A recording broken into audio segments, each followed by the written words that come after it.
तिकडे लातूरमध्ये मुसळधार पावसामुळे सध्या वाहतूक ठप्प झालेली आहे। जिल्ह्यातील अनेक मार्गावरील वाहतूक बंद करण्यात आलेली आहे। नागरिकांना पुलावरून प्रवास न करण्याचं आवाहन देखील आता प्रशासनाने केलेलं आहे। तर लातूरमध्ये सध्या मुसळधार पाऊस कोसळतो आणि त्यामुळे पुलावरून देखील पुराचं पाणी वाहतंय आणि या पुलावरून प्रवास न करण्याचं आवाहन देखील आता नागरिकांना प्रशासनाने केलेलं आहे। आणि याचा आढावा घेतला आमचे लातूरचे प्रतिनिधी सचिन अंकुलगे यांनी। पाहूया।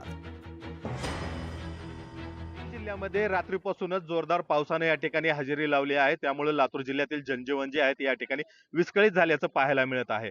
लातूर शहराच्या सीमावर्ती भागामध्ये असलेलं मांजरा धरण आणि तेरणा धरण जे आहे ते या ठिकाणी 100% या ठिकाणी भरलेलं आहे आणि या धरणाचे 6 दरवाजे या ठिकाणी उघडल्यामुळे पाण्याचा मोठा विसर्ग या ठिकाणी नदीपात्रामध्ये केला जातो आहे। त्यामुळे मांजरा नदी जी आहे ती या ठिकाणी आता दुथडी भरून वाहत आहे। आपण सध्या भातखेडच्या मांजरा नदीच्या पुलावरती आहोत। आपण या ठिकाणी पाहू शकतो की मांजरा नदी जी आहे ती या ठिकाणी दुथडी भरून या ठिकाणी वाहताना दिसत आहे।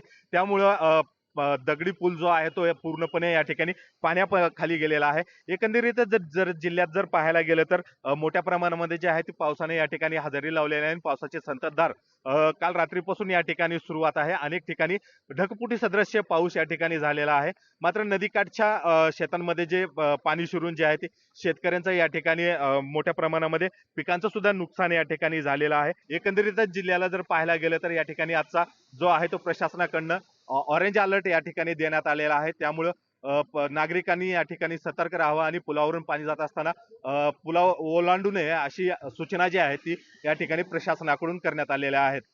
सचिन अंकुलगे, लोकशाही मराठी, लातूर। लोकशाही मराठी ऐका, पहा, जागरूक रहा।